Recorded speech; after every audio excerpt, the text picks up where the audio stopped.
Hello, and welcome to another Cloud Podcast, a podcast designed to bring you stories from the smartest minds in IT, operations, and business, and learn how they're using cloud technology to improve business and the customer experience. Welcome to another Cloud Podcast. I'm so excited to have Brad Bilotta here. He is the IT manager over at Magnaflux. Brad, good to have you on.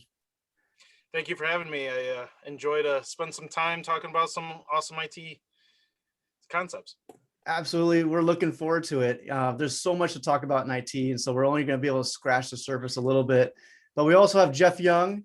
He is the CIO in residence over at the Confer Group. Jeff, welcome as the co-host, and thanks for joining us here as well. Yes, appreciate you having me, Alex. How are you today? And Brad. We're doing good. We're doing good. So Brad, I have to ask, and we were talking about this a little bit for the audience that doesn't know or that might not be a Midwesterner. What's the logo in the back behind you there? What's that all about? Yep. So I went to good old U of I down in Champaign, Illinois, and this is their chief was the mascot, who is no longer currently their mascot. They use a big letter block I, but this is from my college days. So it's I'd like to show other people some heritage where I came from. So absolutely. Well, hopefully it doesn't date you too much by how long the I has been there versus how long the chief was the mascot. But no, it's good to know. I love that. And one of the things we like to do at the beginning of the podcast with our guests is just learn a little bit more about them, how they got to where they're at. Give us a little, a Cliff Notes version for those that in the 90s that went to high school and had Cliff Notes. But about how you got to where you're at Magnaflux in IT as a leader, and where you started and how you fell into IT and that story.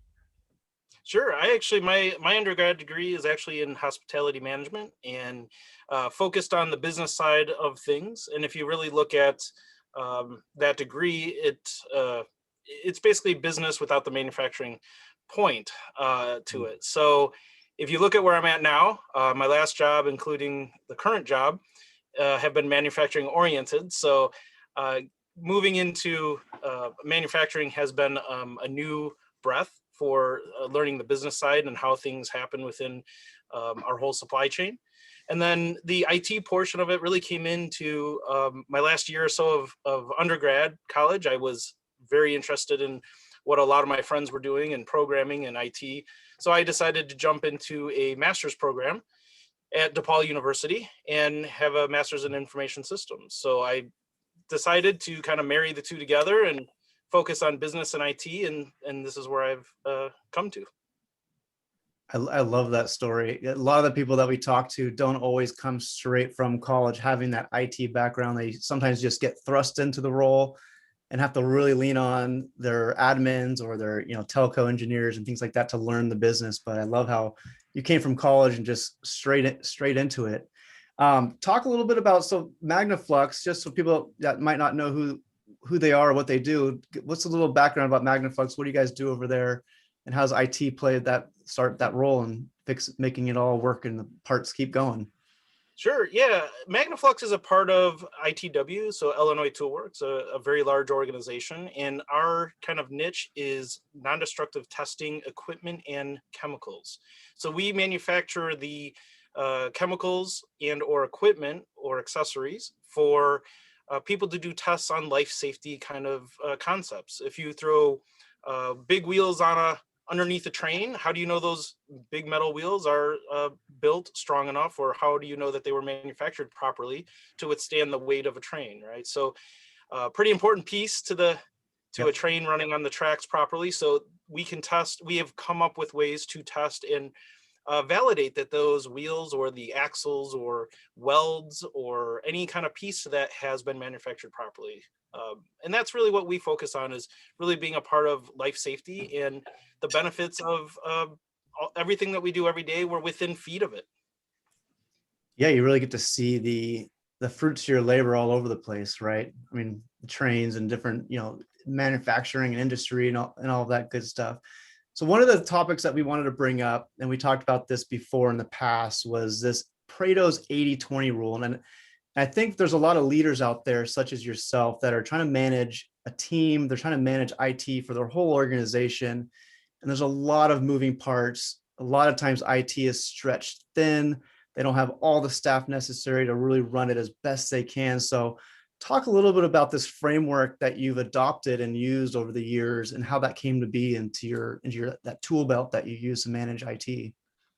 Sure. So a lot of companies have passing fads, or they have strategies or guidelines that they use. ITW is a little different. I wouldn't really put those in the same category. It's really a lifestyle here. ITW utilizes and trains all of its business units to use 80/20, or the Prado principle, to help drive the business. And what I mean by that is, uh, if you look at the basic rule, 80% of your revenue is pretty much provided by 20% of your customers. So the customers that you want to make sure you overserve, solve their problems, are the people who provide most of your revenue. So we look at 20% of our customers and try to overserve or solve their problems. Now, you would probably say, well, what do you do with the other customers? Well, we don't want to lose those customers either, but we do handle them in different fashions. So we may use distributors to help handle the majority of the customers that do lower amounts of business, or we may do other kind of assessments that may be more broad based, where it's helping out some of the needs and desires of a smaller business, per se. Exactly. And so Jeff, going to you, Jeff, I'm curious, you have over 30 years of experience in IT. You're the CIO of Brett Haynes International. How did you approach IT? And did you have a framework? Was there any sort of, resemblance to a Pareto's rule or anything like that to when you were managing and, trying to effectively, make it effective and, all that good stuff? Right. Well, I think formalizing it as ITW has, and Brad, as you're describing, it's fantastic. I think we all do exactly what you say, or we're forced to do it to some degree, and to actually practice it as a principle is much better than just closing the door at the end of the day, knowing that you haven't fulfilled the list of duties you were supposed to get done that day. The biggest thing for me was in training my staff was how do you prioritize what you have to do? You can never go home with everything complete.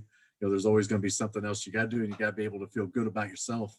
I had somebody who would work for me that would work 10 hours a day and apologize every day for going home saying, I didn't get this done. I didn't get this done. So you cannot work 10 hours a day and feel bad about how you work. You just can't. So it's very important to be able to do what Brad's describing, and to prioritize, and obviously, look at what keeps the lights on first. Take care of what's key to keep the things running, keeping things working, and then you work on other things as you have time. And the key for me was, Yeah, sorry, I was going to say, as part of that too is having that kind of a thought pattern or that lifestyle entrenched within the organization. You may say, well, that's great. We can pinpoint who our top customer is and we can overserve them. But how do you drive that down into IT? And with IT, it's the same concept, but it's slightly different. If you apply it directly to what IT does, for example, antivirus, you cannot deploy 80% of your computers with antivirus because you still have 20% that don't, right? And that 20%, or one even, could possibly infect your whole network. So there are some reasons to not deploy an 80/20 concept. But from the benefit side, 80/20 is deployed even down to my email. From a daily perspective, I look at my email and I try to fulfill 20% of my emails that give me 80% of the value. So what's important? A customer emailing me, or somehow I'm working with to help them fix something. I'm working with a customer service team who's trying to get an invoice out to a customer. Maybe I'm talking to my boss because we need to get a priority done on a project that will streamline and cut costs. Those are the 80. Now, if my boss emails me on something that's not important, I still need to look at that email. I can't apply the rule broadly. You have to be smart about it. But having IT work towards what would benefit a customer is really what the rule kind of signifies. I think that's really important, because one of the things that I stressed, the company I worked for the majority of my career, we made metal, and I would say it in a meeting over and over, as I said, we make and we sell metal. So our job was to support all the functions that made and sold metal. And sometimes on the IT side, you can get off to a tangent, and you can get working on something that, wait a minute, guys, we just spent a week doing this. What's the value here? How did this help us ship to our product? How did this help us test our product, make our product? If it didn't, stop. So in your case, I think that's true. In your case with your top customers, with your testing, does this help us do our job? If it doesn't, you have to rethink it. Or what gives a better customer experience? Ultimately, what we're doing in this pre or post time of a pandemic is how do we have a customer that feels heard? How do we have a customer who is taken care of? How do we make sure they have the tools they need to be successful consumers of our products? And we were deploying already before the pandemic came a storefront that allows our customers to basically get confirmation, to look at real-time pricing that they have, to look at all the different pieces that go into their order and make sure that they're taken care of, so that they don't play 2 or 3 days of back and forth of fixing things on a purchase order, right? Those are the things that make that customer experience more acceptable. Yeah, absolutely. It's funny, on the podcast, we've talked to a lot of people about customer experience and customer experience leaders. And it's interesting to now be on the IT side and to hear from you that like that's important too. On the IT, it's not just about keeping the lights on. That's kind of like the foundation. But then it's like, well, how do we support what's supporting us, which is our customers and the revenue that they bring in? So I'd pose this question kind of to both of you: is how has it always been that way? And if it hadn't, what's changed? Or how can someone that maybe doesn't have a customer experience forward thinking IT department help get it there? Yeah, so from my experience, IT for a long time was a service. We were thought of as someone who's delivering a product because it was necessary. So we would deliver the product of changing computers out, or helping a user figure out how to use Excel, or something to that effect. And IT was a cost. Part of today's IT leaders, part of their duties is to really show the company that IT is not just a cost. IT can be a part of a product. Some of the initiatives that we may get to in the future may be looking at IoT and how can we actually predict equipment failure before it happens. That's an additional service that could actually be tied to revenue. Could we take that statistics that we get, and can we provide additional value to our customers based on their testing or their equipment specs? Those are the things where now I'm starting to take IT knowledge and drive it to a customer benefit. Handling a server for files, no customer is going to pay me more because I have a file server for my users to use. So ultimately, let's outsource that. Let's get that out to the cloud and not have to maintain a server. And Jeff, how about you? When you were at Haynes and your experience and just working with CIOs and your colleagues, did you see that transition happen? Do you see kind of a mix of some are still stuck in that, IT is just a cost center, they don't bring value to the customer? Or did you see that transition starting towards the end of your career? Oh, yeah, it was starting. Hopefully I helped move that forward a little bit, because the thing is, Brad's right. IT was absolutely just a cost center. It was a necessary piece of the business that was required, in order to get invoicing out, get customers billed, to get items shipped, bill of ladings printed. But IT becomes a business leader, and it wasn't thought of that way. IT was just an overhead department, but IT has since moved into a leadership role, and I think really got a seat at the table. There wasn't a C-level position for the IT manager, in my opinion, 20 years ago. When you look at CIOs today, they were IT managers that normally reported to the CFO, but they didn't necessarily have a seat at the table. And now IT, does, help drive the business, or should, because the thing is, you have to have IT.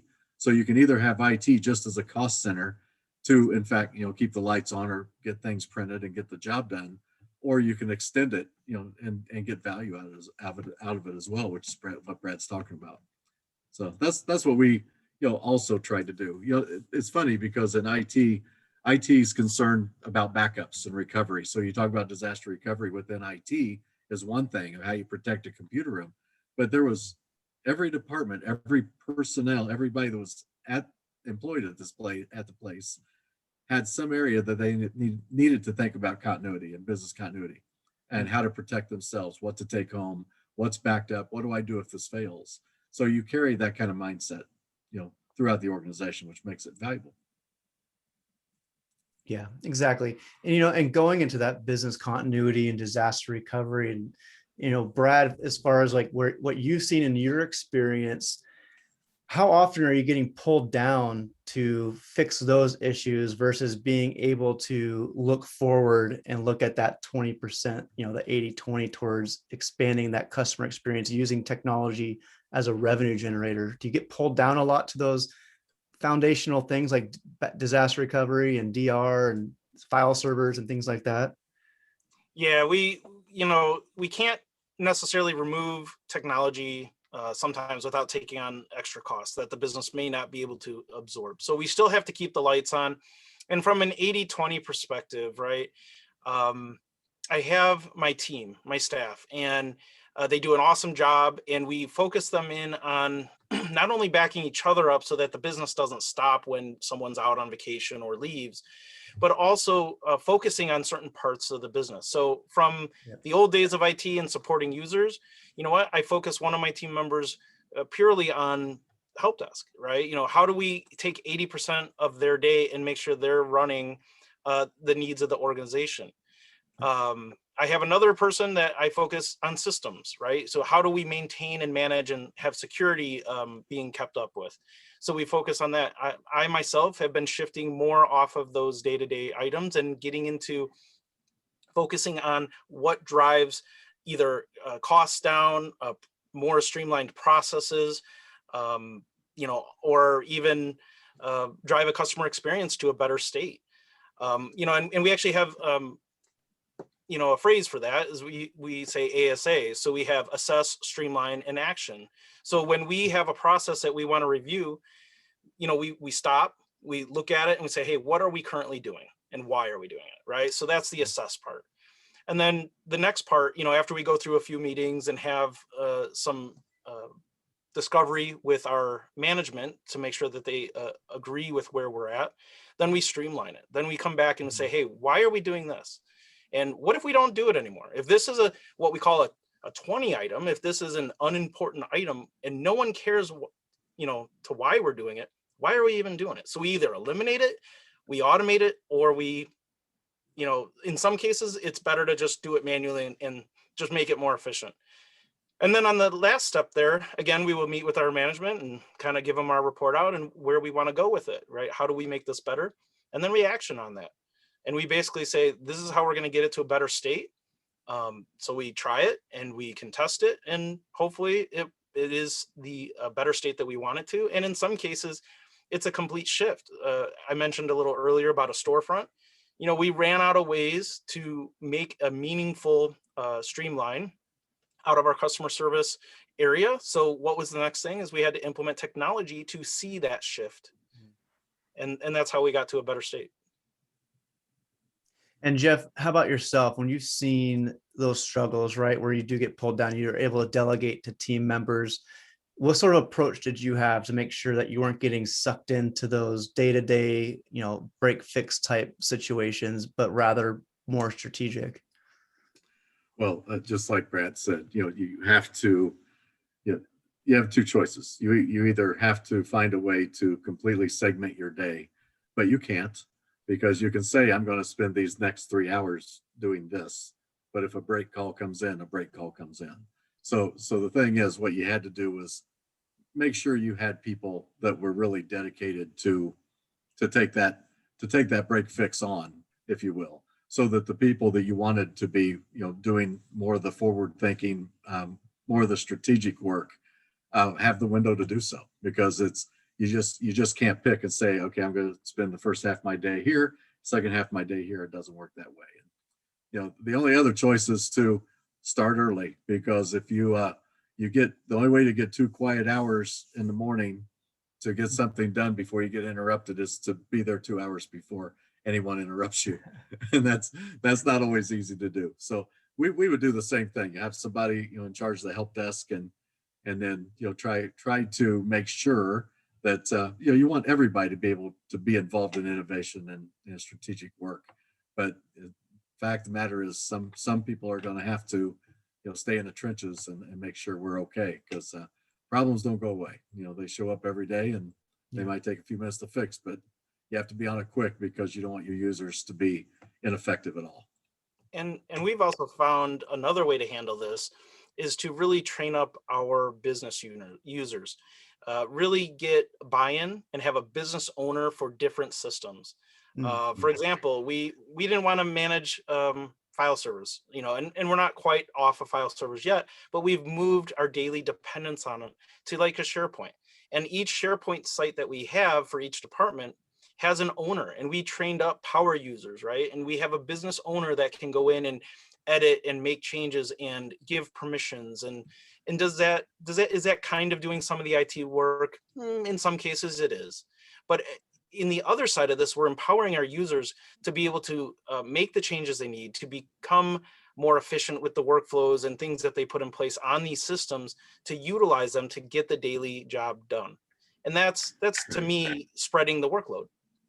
Yeah, those business liaisons are very important. That's a great idea. The way that I use those, Brad, was remote sites, because you had to have. So I don't know if you work in remote sites in your situation or not, but you've got to have eyes on the problem. And if you need to have somebody, and I had a liaison to IT at each physical site, so I had somebody that could step over and take a look. It's not as important now, because these days you can take over a PC and you don't have to be in front of them anymore. But in the day, sometimes you had to be in front of them. So those kind of people, liaisons at the business level and or at remote levels, are both really a great way to help your core team to move forward with other things.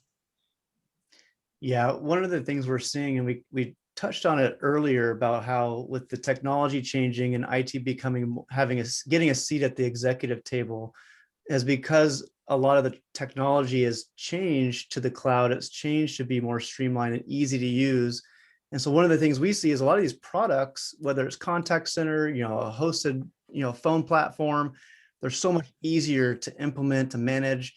A call center manager can go in and make changes to a call queue in 5 minutes, where they don't have to pick up the phone for internal help to say, hey, I need to change 3 things, and it takes a week or 2 weeks for IT to get to it. And so I think you see a lot of you can delegate more out to your other business users to find that champion that says, yeah, I can run this phone system. I can go when someone comes on board, and make it an easy switch or take someone off. And so what have you seen? Has it been the technology changing, making it easier, where you've seen, okay, like it gives you some breathing room to then go out? And then second would be, where's like AI coming into this, right? And we talked a little bit about, the, IoT, being able to focus on IoT, focus on, I believe, AI as well, to use these upcoming technologies to continue to, I guess, alleviate some of that burden that IT faces. Have you seen much of that, or where do you see that going as far as, at Magnaflux and, in the future? Yeah, so we're definitely evaluating things like RPA, robotic process automation. We're looking at things that are traditionally hard for us to spend time on, or we don't have the expertise. Security, we utilize a platform that uses AI and machine learning to really cut through all of the bulk of the logs and all of the information that we don't have time to shift through, or, to be quite frank, have the experience to assess.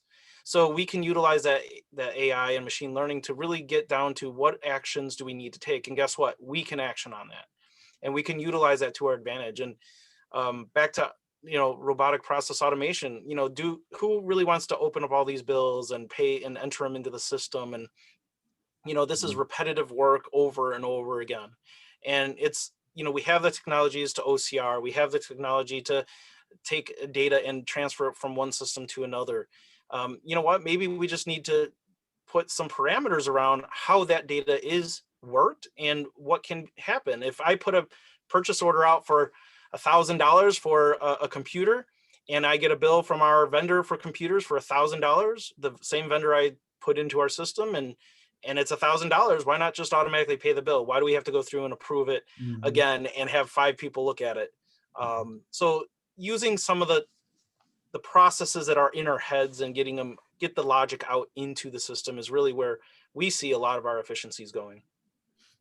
Yeah, I really see that being the reason that IT is more and more becoming that executive leader at the table, because the technology has changed to such a point where everyone needs to be looking at these, RPA, AI, IoT, and the CFOs, the CEOs, they're not the ones that are leading that charge. Typically, it's the CTOs, the CIOs, IT leaders, where it's like these things can drive a lot of value for an organization, and it's matured that way. Everything's going, to AI and better technology. So it's almost like they're being forced to the table to rise to the top, and it can almost be, I'd say, right there next to the CEO, because when it comes to strategy, that's what's going to lead the way. I mean, we see what Amazon's doing and their RPA and all their efficiencies, and they were a bookstore 15, 20 years ago, online bookstore, right? So it's amazing to see. Jeff, what about you? Like, where do you see that, that AI, that RPA, moving with your colleagues that you talk to, and what you see in the industry? But, sometimes those technologies can be perceived as threatening, I guess, because you perceive that it's going to eliminate jobs. But for me, the intent of any of this technology isn't to eliminate any jobs. The intent is for efficiency. So one thing, if you have repetitive jobs and you can automate, then you take the errors that are potential in that repetitive job down to zero. Because if you've got, if you've taken and automated it, you're not going to have any errors. And then you've got your personnel focused on what they need to be focused on, which is the exceptions, obviously, that may come up out of the process, but also focused on improving the process, not spending all of their day just dotting their I's and crossing the T's. They get to actually move into a more, something that could make a difference for the bottom line for the company. So, and the other thing with AI, the other thing that happens is you're capturing knowledge, and that's critical because it's very difficult to capture knowledge from workers, and to capture knowledge, the base knowledge, will help the longevity of the company every time. And to touch base on what you said, Jeff, a lot of times, I think in traditional businesses, deploying technology was to eliminate jobs. I fully agree with you. And to some sense, it still is. But I agree with you that it's not necessarily the goal for most organizations. I think you want to deploy your resources in forward thinking or customer forward roles. So you can take, maybe you can shrink a department, but guess what? Now you can expand that department to sell more, because now you have more people on the phones talking to customers. Absolutely. Because it all comes back to headcount. So how do you deploy that headcount appropriately?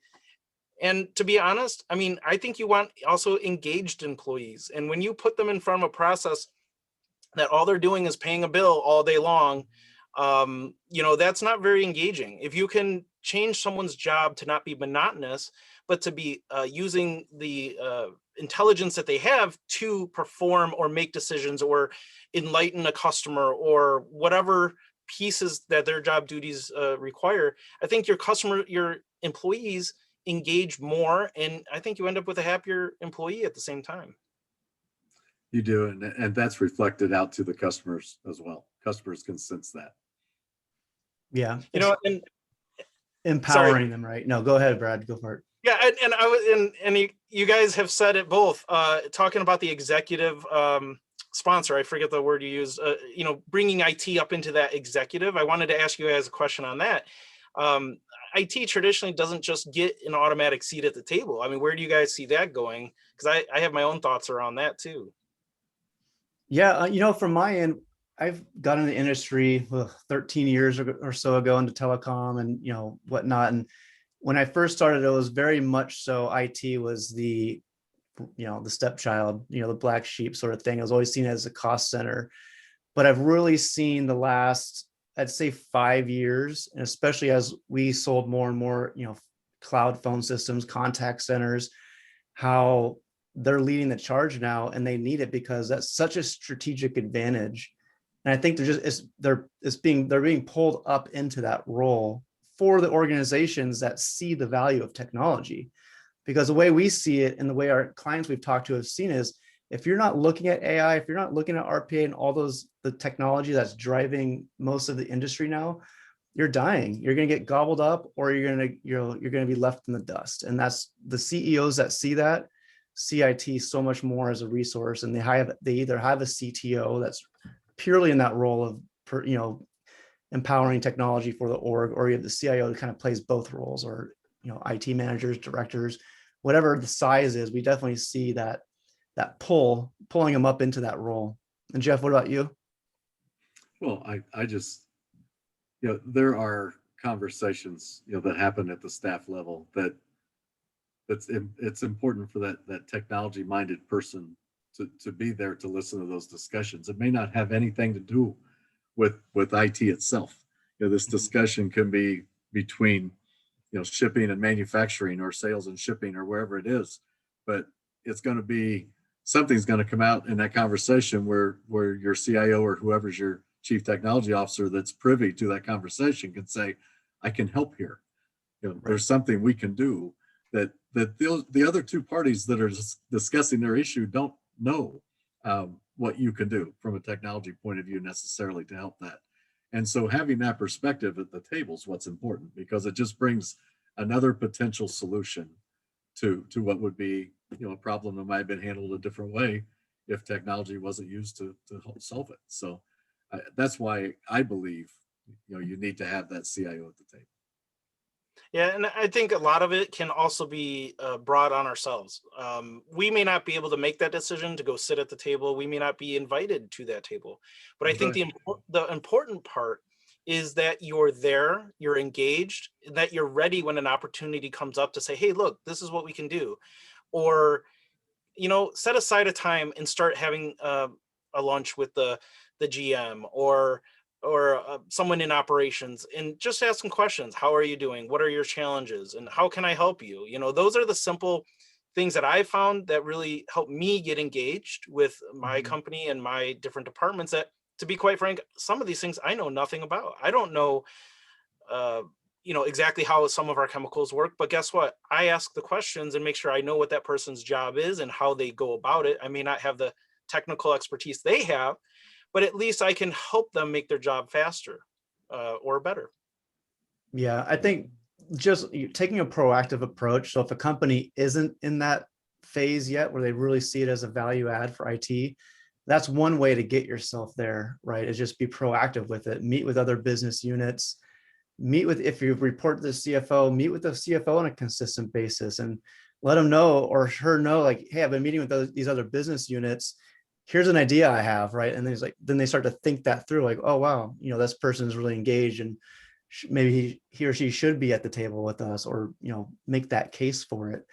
So to switch gears a little bit, I want to talk about security. And I think it's a perfect time because of the Colonial Pipeline disaster on the East Coast with a ransomware attack. And I want to just start off with, like, how do you look at look at security at Magnaflux and ITW, and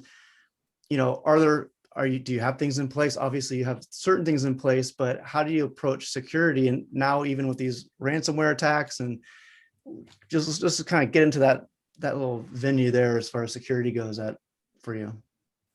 Yeah, I mean, security has ramped up, I would say 3 to 4-fold in concern since the pandemic. ITW has a lot of niche manufacturing, and we have some businesses that you would think aren't very vulnerable, but the concern is still there, right? And it's really not necessarily do I have the right security, but do I have the layers of security? And for me, it's about building out what are your biggest gaps. Also, knowing that it's not a matter of if I get hit, it's a matter of when. So do I have everything in place to be able to recover? Do I have my timelines appropriate? Do I have backups that don't all sit on one system. Maybe I have to have it on multiple systems or different locations. Other considerations. I mean, our plant is directly west of us by about 3 hours from Chicago. Well, we know weather goes from the west to the east. So something that hits our plant there could hit us here. So do I plan appropriately for most common scenarios? Those are the pieces to security that that you really have to start thinking about, and how do you layer them to be most effective? And for me, I actually met with one other business unit recently, and I kind of gave them some visibility to how I look at this in kind of 3 sectors. Mhm. One is network and backups. Is your network set? Is it strengthened? Is it segregated so that things can't cross over where they're not supposed to? Do you have simple rules in place that the computers lock automatically? Do they have appropriate passwords? All the way through backup and timeline, and how much data can we lose? How much is acceptable? How much isn't? Then looking at the user training. And this is actually my number one thing, user training. If we don't teach our users, who are the most vulnerable to phishing attempts, if we don't train them and consistently test them, and not to shame them, not to get angry at them or write them up, but to basically say, hey, I'm going to test you, and when you fail, because I know I have failed our own phishing test once. But when you fail, how do we get better at it? How can I give you a small little training for 30 seconds to a minute? And how can I make you better at that next time? So phishing was on its own, it's fish testing, and cyber training was its own silo. And then the last one was really around visibility. How do I get visibility to what's going on in my network and outside my network? I think you cannot be a traditional ITist and say, I only need to know when they break in. Well, guess what? I don't want to know when they break in. I want to know when they're trying to break in. I want to know when something is happening so I can go and pre-block it and stop it before it actually happens, because I don't want to give you that chance to find that vulnerability. I just wanted to say no. There's no reason traffic should be coming from, for example, Zimbabwe or something, right? Like, we're not doing any business there. Why is it hitting our network at a high rate? So let's just block that. Let's just not even play with it. And those are the 3 kind of areas that I look at. Backup also kind of consists of your business continuity. How do you fail over and back again? Yeah, and like you said, like the acceptable time frames to get it back, or how much data are you willing to lose, and things like that on the continuity part. Jeff, how about you, and how you've approached security and what you see others doing in the market to mitigate these attacks and these ransomwares and DDoS attacks and whatnot? Right. Well, for starters, what Brad just said about the user training, right, that's you have to start there. Yet your end users, and I tell you, the phishing attempts have become so sophisticated on how that they can socially, the people trying to break in can socially engineer that email they're sending to the users, and it becomes very difficult. So having the users always top of mind. For me, it wasn't that you wanted to sit the users down for a 4-hour session on how to be secure on their computers once a year. It was, what I wanted to do was, I wanted to give them a 10 or 15-minute reminder every month, because it's something you just have to keep talking about. You can't, it's not like, say, harassment training that you may go to on an annual basis. It's something you really have to live. So it was something that we wanted to talk about a lot. And that's why you do, the phishing testing that you do, because you want to keep, users on their toes, and you want to explain to them, when they make a mistake. I had one tell me, he said, I didn't open that. I said, well, no, you did, because it's on the report, which means you did, and it's okay. But here's why you did, and here's why you shouldn't have. And you train like that. The other thing, to echo again what Brad said, I was very keen on safety nets. As Brad said, it's not if you're going to get an attack, it's when.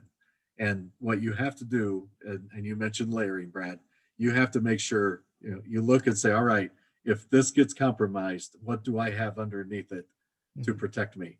I know that I'm going to get an attack here. What's behind that to protect that? Whether it's a snapshot, whether it's a special backup, whether it's whatever you're doing to replicate. And then let's say that, I'm going to have an attack there. What do I do underneath that? So I wanted to be 4, 5, 6 layers deep. And from the top layer being user training and passwords, strong passwords, and then of course you got to think about physical security, because half of your breaches are intentional or non-intentional, are going to be internal. They're going to come from an internal, an email that got inside, but they're going to be internally generated, if you will, even if they come from an outside email. But so you have to make sure and handle that, and you just have to know, like Brad said, it's going to happen. So it's very, very important you do layering. I know that I would get questions from board of directors, personnel, say, "Tell me that we're safe," and no, I can't tell you that we're safe, because we're not safe. I can't ensure this company will not get infiltrated. What we did is A, B, C, and D to make sure that if it does happen, that we can catch it. My biggest concern are the ones you hear about it. You hear about the things like Brad, this has been in a computer system for 6 months, or it's been in the company for 8 months, 9 months. The payloads that get set into the company and then activated later. And those keep you up at night, trust me.